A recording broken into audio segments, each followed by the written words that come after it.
इलेक्ट्रोडायनोमीटर type का जो instrument होता है वो एसी और डीसी क्वांटिटी दोनों को मेज़र करता है, जैसे कि मूविंग आयरन इंस्ट्रूमेंट करता है। लेकिन डिफरेंस क्या हो जाता है यहाँ पर कि जो इलेक्ट्रोडायनोमीटर टाइप का इंस्ट्रूमेंट होता है ये उतनी ही एक्यूरेसी के साथ डीसी क्वांटिटी को मेज़र करता है और उतनी ही एक्यूरेसी के साथ एसी क्वांटिटी को मेज़र करता है।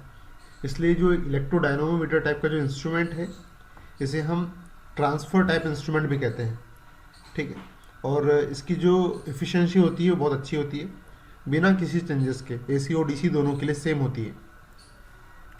कुछ इस प्रकार का कंस्ट्रक्शन होता है इलेक्ट्रोडायनोमीटर टाइप इंस्ट्रूमेंट का। ये देखिए, दो कॉइल होती है, ये फिक्स कॉइल होती है। ये फिक्स कॉइल को दो पार्ट में डिस्ट्रीब्यूट किया है, ये फिक्स कॉइल 1 है और ये वाली फिक्स कॉइल 2 है जिस पे मेरा पॉइंटर है। ये फिक्स कॉइल 2 है, ये फिक्स कॉइल 1 है और ये लिखा भी है मैंने, ये फिक्स कॉइल, ये फिक्स कॉइल। फिक्स कॉइल को दो पार्ट में डिस्ट्रीब्यूट कर दिया है और ये है मूविंग कॉइल, ये है मूविंग कॉइल, ठीक है। तो ये मूविंग कॉइल, ये जो कॉइल जिसके ऊपर मेरा पॉइंट ये चल रहा है, कर्सर चल रहा है, ये है मूविंग कॉइल, ठीक है। और इस मूविंग कॉइल के लिए जो अरेंजमेंट हमने किया है, मूविंग कॉइल के साथ हमने जो अरेंजमेंट किया है उससे हमने पॉइंटर को अटैच कर दिया है इस प्रकार से। ये जो फिक्स कॉइल है, ये फिक्स कॉइल, ये फिक्स कॉइल 1 है और ये फिक्स कॉइल 2 है। इन दोनों को हम एक फिक्स कॉइल कंसिडर करेंगे, अलग अलग कॉइल कंसिडर नहीं करेंगे। ये फिक्स कॉइल 1 और ये फिक्स कॉइल 2 को एक फिक्स कॉइल कंसिडर करेंगे और इसका जो सेल्फ इंडक्टेंस है उसको हमने L1 एज्यूम किया है। और ये मूविंग कॉइल है, इसके सेल्फ इंडक्टेंस को मैंने L2 एज्यूम किया है। एम यहाँ पर म्यूचुअल इंडक्टेंस है, ये फिक्स कॉइल और मूविंग कॉइल। ये सेल्फ इंडक्टेंस और म्यूचुअल इंडक्टेंस जब प्रीवियस लेक्चर में मैं आपको मूविंग आयरन इंस्ट्रूमेंट पढ़ा रहा था तो वहाँ पर मैंने आपको सेल्फ इंडक्टेंस क्या होता है, म्यूचुअल इंडक्टेंस क्या होता है, इसको बहुत डिटेल में आपको मैंने समझाया है, ठीक है। तो ये एम है जो म्यूचुअल इंडक्टेंस है। अब एक बात और ध्यान रखो बच्चों, जब ये दो कॉइल है, ये दो कॉइल है, फिक्स कॉइल और मूविंग कॉइल। ये फिक्स कॉइल है, ये वाली फिक्स कॉइल है और ये मूविंग कॉइल है। इसका सेल्फ इंडक्टेंस फिक्स कॉइल का L1 है, इस मूविंग कॉइल का सेल्फ इंडक्टेंस L2 है और इन दोनों कॉइल का म्यूचुअल इंडक्टेंस M है।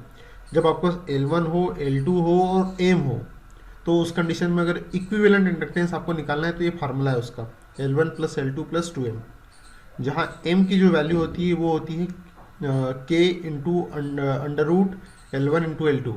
ये म्यूचुअल इंडक्टेंस की वैल्यू होती है। म्यूचुअल इंडक्टेंस और सेल्फ इंडक्टेंस में क्या रिलेशन होता है, ये रिलेशन होता है M = K under root L1 into L2, जहाँ K कोफिशिएंट ऑफ कपलिंग है। अगर और जो K की जो रेंज होती है वो बच्चों 0 से लेकर 1 तक होती है। K की वैल्यू 0 होती है अगर कुछ भी कपलिंग ना हो, अगर दो कॉइल में आपस में कोई लिंक ही नहीं हो, एक दूसरे से फ्लक्स लिंक हो ही नहीं रहा हो, तो उस कंडीशन को बोलते हैं डी कपल, मतलब वो डी कपल्ड है, उनमें अगर कोई फ्लक्स लिंक नहीं हो रहा है आपस में तो उस कंडीशन में K की वैल्यू 0 होती है। लेकिन अगर पूरी तरीके से पूरा फ्लक्स लिंक हो रहा है, जितना फ्लक्स कॉइल 1 से निकल रहा है उतना ही फ्लक्स पूरा का पूरा कॉइल 2 में से लिंक हो रहा है, तो उसको बोलते हैं परफेक्टली कपल्ड। तो वहाँ पर K की जो वैल्यू है वो 1 हो जाती है, ठीक है। तो मूविंग आयरन इंस्ट्रूमेंट में क्या पढ़ा था हमने बच्चों, हमने वहाँ देखा था कि जो वहाँ जो टॉर्क था, डिफ्लेक्टिंग टॉर्क, वो सेल्फ इंडक्टेंस के प्रिंसिपल पे काम कर रहा था। तो जब सेल्फ इंडक्टेंस के प्रिंसिपल पे काम कर रहा था तो हम यहाँ पर क्या कर रहे हैं, हमने ए इक्विवेलेंट तो निकाल ही लिया है, हमने ओवरऑल कितना इंडक्टेंस है इलेक्ट्रोडायनोमीटर टाइप का इंस्ट्रूमेंट में वो हमने निकाल लिया है, क्योंकि हमारे पास इसका इंडक्टेंस L1 है, इसका इंडक्टेंस L2 है और इनका म्यूचुअल इंडक्टेंस M है। तो इनकी हेल्प से हमने ए इक्विवेलेंट निकाल लिया। तो हमारा जो प्रीवियस टॉर्क का फार्मूला है जो कि सेल्फ इंडक्टेंस के प्रिंसिपल पे काम कर रहा था, वहाँ पर हम ये वैल्यू को पुट कर देंगे। तो ए इक्विवेलेंट की प्लेस पे मैं वैल्यू पुट कर दूंगा। वहाँ पर क्या है ए इक्विवेलेंट, L1 + L2 + 2M। ये हमने अभी यहाँ कॉइल का इक्विवेलेंट इंडक्टेंस निकाल लिया। ये ए इक्विवेलेंट L1 + L2 + 2M। अगर एक कॉइल का इंडक्टेंस L1 है, दूसरी का L2 है और उन दोनों के बीच में म्यूचुअल इंडक्टेंस M है, तो हम इक्विवेलेंट इंडक्टेंस निकाल सकते हैं। तो बस हमारा जो टॉर्क का फार्मूला था मूविंग आयरन इंस्ट्रूमेंट में, ये हमने डिराइव किया था 1/2 I² dl/d थीटा।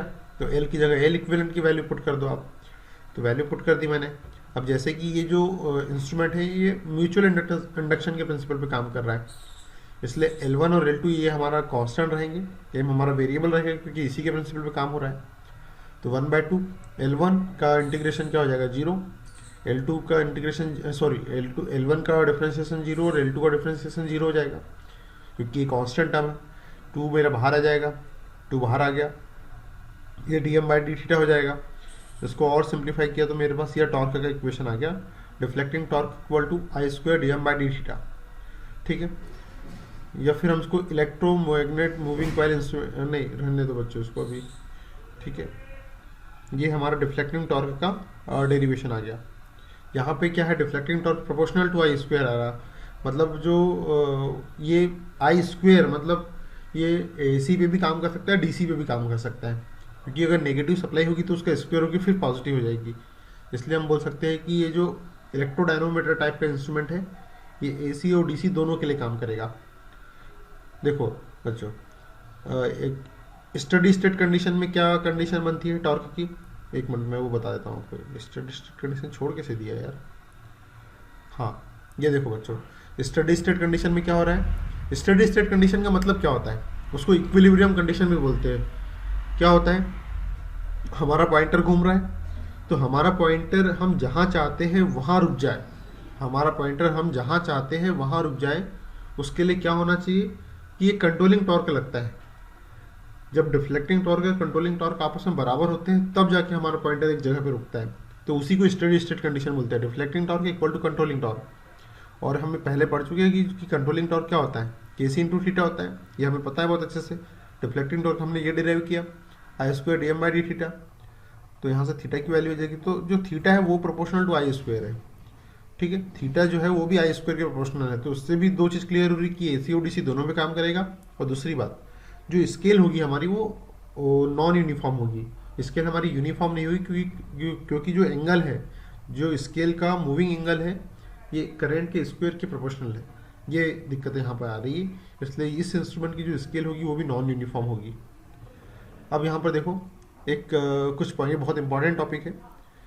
ये जो मूविंग आयरन इंस्ट्रूमेंट, ये जो EDM टाइप इंस्ट्रूमेंट है, इलेक्ट्रोडायनोमीटर टाइप का इंस्ट्रूमेंट है, अगर इसकी हेल्प से मुझे वोल्टमीटर और अमीटर डिज़ाइन करना है तो फिक्स कॉइल 1, फिक्स कॉइल 2 और मूविंग कॉइल, ये वैसे तो 2 ही कॉइल है लेकिन फिक्स कॉइल को हमने 2 पार्ट में डिस्ट्रीब्यूट कर दिया है। तो फिक्स कॉइल 1, फिक्स कॉइल 2 और मूविंग कॉइल, ये तीनों सीरीज में होना चाहिए अगर आपको अमीटर और वोल्टमीटर डिज़ाइन करना है तो। और यदि आपको वाटमीटर डिज़ाइन करना है तो उस कंडीशन में फिक्स कॉइल 1, फिक्स कॉइल 2, मतलब फिक्स कॉइल के पैरेलल में मूविंग कॉइल को रखना है अगर आप वाटमीटर को डिज़ाइन करना चाहते हो तो, इस प्रकार से। ठीक है बच्चों, इसके एडवांटेज क्या है EDM टाइप इंस्ट्रूमेंट की कि ये दोनों AC और DC में काम करता है बिना किसी चेंजेस के, इसलिए इस प्रकार के इंस्ट्रूमेंट को ट्रांसफर टाइप इंस्ट्रूमेंट भी कहते हैं। ठीक है, और इसमें कहीं भी आयरन की कोर नहीं है, इस इंस्ट्रूमेंट में एयर कोर का यूज़ हो रहा है, इसलिए यहाँ कोई भी हिस्टेरेसिस लॉस नहीं होगा किसी भी प्रकार का। ठीक है, और डिसएडवांटेज क्या है कि it is dependent on frequency से प्रभावित होता है, मोर इंटरनल हीटिंग प्रॉब्लम। ठीक है, इसमें हीटिंग की प्रॉब्लम भी होती है, फ्रिक्शनल एरर भी इसमें बहुत होती है, और इसकी जो सेंसिटिविटी है वो भी लो होती है, सेंसिटिविटी भी बहुत लो होती है। ठीक है, और नॉन यूनिफॉर्म स्केल का यूज़ होता है इसमें क्योंकि थीटा प्रोपोर्शनल टू I²। तो बच्चों ये था इलेक्ट्रोडायनोमीटर टाइप का इंस्ट्रूमेंट।